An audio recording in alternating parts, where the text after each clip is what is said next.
बेलियो तुसी देख रहे हो पंजाबी प्रचार टीवी ते मैं तुहाडा प्रौणचारक मियाँ आसफ अली। तो अज मैं आया हूँ एक टिक्कियां वाली दुकान ते मैं कल्ला नहीं आया, मेरे नाल साडे एक प्राहुणे भी आए हुए आ ते प्राहुणे दा तारुफ पहले इंट्रोडक्शन उन्हां दा मैं नहीं करांदा बल्कि उन्हां कोलों ही जान लेने।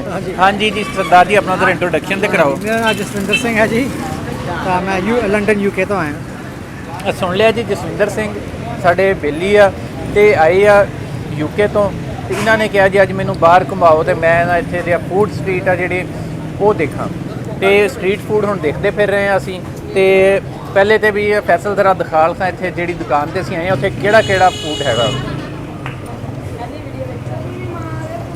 अच्छा आ देखो जी जसविंदर जी आ हैगी आ ये चिकन पीस। हाँ जी ये शक्ल कैसी लग रही है जी? वधिया लगदी है, वाह लगता मसाले खड़ाकेदार लाए हो। अच्छा नहीं मसाले वाकई लगे हुए हैं इनू। तो अच्छा आ चिकन पीस बन रहे हैं भी असी देख रहे हैं तो खाने भी ज़ाहिर लवांगे। तो आ हैगी है मलाई बोटी, कैसी है जी? वधिया लगदी है ते ये खानी भी है? हाँ जी खानी जरूर, ये पक जावे फिर पक जावे हजे तो खा के बीमार लगना। अच्छा आ देखो जी आ अगे दूजी बोटी लगी हुई है, इनू टिक्का बोटी कहते, ये भी लगी हुई, ये भी खाने आप बाद फिर।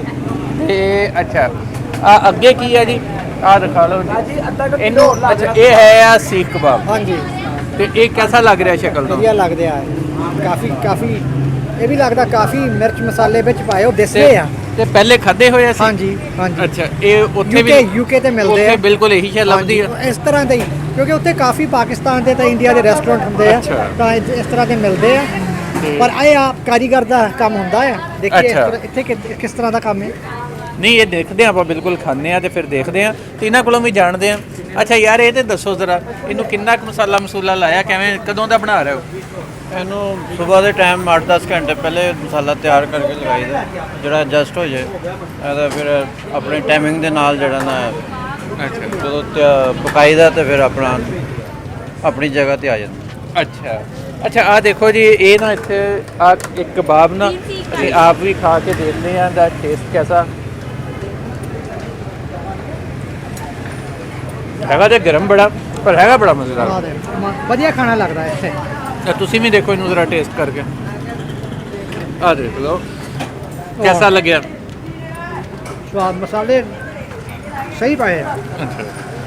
देखो जी असीं तो इक्को ही कबाब दोवें जने टेस्ट करते पे हैं और खा भी रहे हैं। पता नहीं हो सकता कोई देखने वाला ये ना कहे ये की भी देखो गल ये है कि धर्म जेडे आ मजहब अपने थां च पर जेड़ा साडा अपना पहला रिश्ता वा साडा पंजाबीयत दा वो अपने थां च। असीं हैगे दोवें भरा ते पंजाबी भरा वां ते उत्तों हैगे भी जलंधरी है, मैं भी जलंधरी है वा ते तुसीं भी दसो जी। हाँ जी असीं भी जलंधर ते हैं, पिंड सारोबाद जिला जलंधर।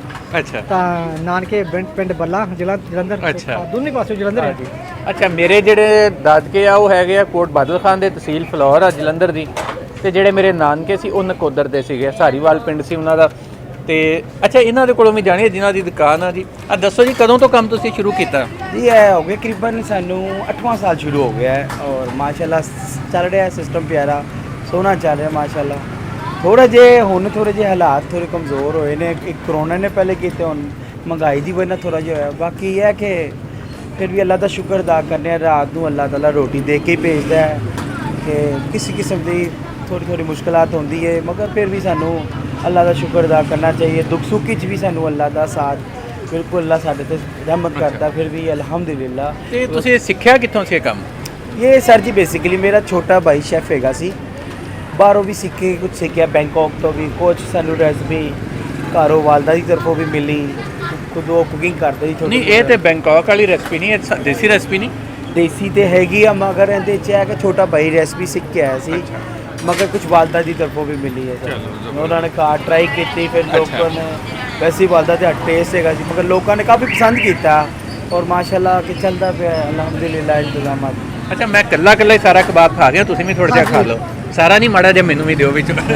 चलो अच्छा एक होर गल आ बड़ी साडे ना रिवाज बन गया हुण कि एक तो ਜਿਹੜੇ ਸਾਡੇ ਕੰਮੀ ਕਾਮੇ ਹੁੰਦੇ ਆ ਉਹਨਾਂ ਦੇ ਨਾਲ ਨਹੀਂ ਖਾਣਾ, ਬਾਕੀ ਵੱਡੇ ਨੇ ਛੋਟੇ ਨਾਲ ਨਹੀਂ ਖਾਣਾ, ਗੈਰ ਮੁਸਲਮਾਨ ਨਾਲ ਨਹੀਂ ਖਾਣਾ। ਅੱਛਾ ਜਦੋਂ ਪਾਕਿਸਤਾਨ ਬਣਿਆ ਨਾ ਉਦੋਂ ਕਾਇਦੇ ਆਜ਼ਮ ਨੇ ਇੱਕ ਵਾਰੀ ਸੱਦਿਆ, ਇੱਕ ਹਿੰਦੂ ਨੇ ਸਵਾਲ ਕੀਤਾ ਵੀ ਕਿਉਂ ਬਣਾਉਣਾ। ਉਹਨੇ ਕਾਇਦੇ ਆਜ਼ਮ ਮੁਹੰਮਦ ਅਲੀ ਜਿਨਾਹ ਜਿਹੜਾ ਪਾਕਿਸਤਾਨ ਦਾ ਫਾਊਂਡਰ, ਉਹਨੇ ਪੀਤਾ ਪਾਣੀ ਦਾ ਗਲਾਸ ਅੱਧਾ ਛੱਡਤਾ, ਉਹਨੇ ਕਿਹਾ ਪੀ ਲਿਆ, ਉਹ ਕਹਿੰਦਾ ਮੈਂ ਤਾਂ ਨਹੀਂ ਪੀਣਾ। ਉਹਨੇ ਇੱਕ ਮੁੰਡਾ ਸੱਦਿਆ ਮੁਸਲਮਾਨ ਮੁੰਡਾ, ਉਹਨੂੰ ਕਿਹਾ ਪੀ ਲਿਆ, ਉਹਨੇ ਪੀ ਲਿਆ। ਕਾਇਦੇ ਆਜ਼ਮ ਨੇ ਉਹਨੂੰ ਗੱਲ ਕਹੀ ਕਿ ਇਹ ਗੱਲ ਆ ਜਿਹਦੀ ਵਜ੍ਹਾ ਤੋਂ ਅਸੀਂ ਬਣਾਉਣਾ ਕਿ ਅਸੀਂ ਇਹਦੇ ਵਿੱਚ ਕਿਸੇ ਤੋਂ ਛੂਤ ਛਾਤ ਨਹੀਂ ਰੱਖਦੇ। ਸਾਡੇ ਹੋਲੀ ਪ੍ਰੋਫਿਟ ਦਾ ਵੀ ਇਹੀ ਫਰਮਾਨ ਆ, ਨਬੀ ਅਕਰਮ ਦਾ ਵੀ, ਕਿ ਕਿਸੇ ਦੇ ਨਾਲ ਨਹੀਂ ਰੱਖਣਾ, ਸਾਰਿਆਂ ਦੀ ਸੇਵਾ ਕਰਨੀ, ਖਿਦਮਤ ਕਰਨੀ, ਖਾਣਾ ਖਿਲਾਉਣਾ। ਹੁਣ ਬੜਾ ਅਜੀਬ ਜਿਹਾ ਕੰਮ ਹੋ ਗਿਆ ਕਿ ਜੀ ਅਸੀਂ ਆਪੇ ਹੀ ਪਾੜ ਲਈਆਂ ਐਸੀਆਂ ਸ਼ੈਵਾਂ। ਪਹਿਲੇ ਅਸੀਂ ਇਹ ਇਲਜ਼ਾਮ ਲਾਉਂਦੇ ਸੀਗੇ ਕਿ ਹਿੰਦੂਆਂ ਦੇ ਘਰਾਂ 'ਚ ਅਸੀਂ ਜਾਂਦੇ ਆ ਤੇ ਉੱਥੇ ਸਾਨੂੰ ਉਹਨਾਂ ਦੇ ਭਾਂਡਿਆਂ 'ਚ ਨਹੀਂ ਉਹ ਖਾਣ ਦਿੰਦੇ, ਉਹ ਪਿੱਪਲ ਦੇ ਪੱਤਿਆਂ ਤੇ ਦਿੰਦੇ ਆ ਜਾਂ ਕੱਚੇ ਭਾਂਡਿਆਂ 'ਚ ਦਿੰਦੇ ਆ ਤੇ ਬਾਅਦ 'ਚ ਤੋੜ ਦਿੰਦੇ ਆ। ਅੱਛਾ, ਉਹ ਗੱਲ ਮੁੱਕ ਗਈ। ਹੁਣ ਅਸੀਂ ਉਹ ਕੰਮ ਸ਼ੁਰੂ ਕਰਤਾ। ਅਸੀਂ ਕਹਿੰਦੇ ਜੇ ਅਸੀਂ ਹਿੰਦੂਆਂ ਨਹੀਂ ਖਾਣ ਦੇਣਾ, ਵੀ ਜਿਹੜਾ ਇਤਰਾਜ਼ ਅਸੀਂ ਹਮੇਸ਼ਾ ਉਹਨਾਂ ਨੇ ਕੀਤਾ ਤਾਂ ਇੱਕ ਲਹਿਦਾ ਪਾਸੇ ਗੱਲ ਚੱਲ ਪਈ। ਬਹਰਾਲ ਜੀ, ਇਹ ਦੱਸੋ ਕਿਹਦਾ ਲੱਗਿਆ ਸਰ? ਵਧੀਆ ਲੱਗਿਆ ਇੱਥੇ ਆ ਕੇ। ਅੱਛਾ, ਇਹ ਦੁਕਾਨ ਤੁਹਾਨੂੰ ਦਿਖਾ ਲਈ, ਇਹ ਪਿੱਛੇ ਦੇਖੋ ਜੀ ਇਹਨਾਂ ਦੇ ਲਾਈਨਾਂ ਲੱਗੀਆਂ ਪਈਆਂ ਵਾ। ਫੈਸਲਾ ਦਿਖਾ ਲਈ, ਯਾਨੀ ਇਹਨਾਂ ਨੇ ਰਾਤ ਸਾਰੀ ਇਹ ਕੰਮ ਚੱਲਦਾ ਰਹਿਣਾ, ਕਬਾਬ ਬਣਦੇ ਰਹਿਣੇ, ਸੀਖਾਂ ਬਣਦੀਆਂ ਰਹਿਣੀਆਂ, ਬੋਟੀਆਂ ਬਣਦੀਆਂ ਰਹਿਣੀਆਂ ਤੇ ਇਹ ਕੰਮ ਚੱਲਦਾ ਰਹਿਣਾ ਤੇ ਇਹਨਾਂ ਦਾ। ਅੱਛਾ, ਇਹ ਤੇ ਬਾਕੀ ਗੱਲਾਂ ਤੇ ਆਪਣੇ ਸਾਹ, ਇਹ ਤੇ ਦੱਸੋ ਜ਼ਰਾ, ਇਹ ਤਾਂ ਸਾਨੂੰ ਭੁੱਲ ਹੀ ਗਿਆ ਕਿ ਜਿਹੜਾ ਵਾ ਇਹਨੂੰ ਤੁਸੀਂ ਮਸਾਲਾ ਵਾ ਜਿਹੜਾ ਲਾ ਲੈਂਦੇ ਹੋ, ਸਾਰਾ ਰਾਤ ਤੱਕ ਮੁੱਕ ਜਾਂਦਾ ਕੰਮ? ਹਾਂਜੀ, ਤਕਰੀਬਨ ਅਸੀਂ ਉਹਨਾਂ ਕੁ ਕਰ ਲਈਦਾ ਜਿੰਨਾ ਕਿ 12 ਵਜੇ 12:30 ਵਜੇ ਤੱਕ 1 ਵਜੇ ਤੱਕ ਮੁੱਕ ਜਾਏ। ਔਰ ਮਾਸ਼ਾਅੱਲਾ ਤਕਰੀਬਨ ਜਿੰਨਾ ਵੀ ਲਾਈਦਾ ਅੱਲਾਹ ਤਾਲਾ ਦੀ ਮਿਹਰਬਾਨੀ ਵਿਕ ਹੀ ਜਾਂਦਾ ਹੈ, ਬਲਕਿ ਗਾਹਕ ਹੋਰ ਮੰਗਦੇ ਨੇ, ਮਗਰ ਅਸੀਂ ਵੀ ਉਹਨਾਂ ਹੀ ਲਾਉਂਦੇ ਹਾਂ ਕਿ ਜਿੰਨਾ ਵਿਕਦੇ, ਜਿੰਦੇ ਚਿਰ ਸਿਸਟਮ ਆਪਣਾ ਚੱਲਦਾ ਰਹੇ ਬਸ। ਬਿਲਕੁਲ, ਇਹ ਗੱਲ ਸਹੀ ਹੈ ਜੀ। ਇਹ ਕਹਿੰਦੇ ਜੀ ਅਸੀਂ ਉਨਾ ਹੀ ਤਿਆਰ ਕਰਦੇ ਹਾਂ ਜਿੰਨਾ ਕਿ ਰਾਤ ਤੱਕ ਵਿਕ ਜਾਵੇ।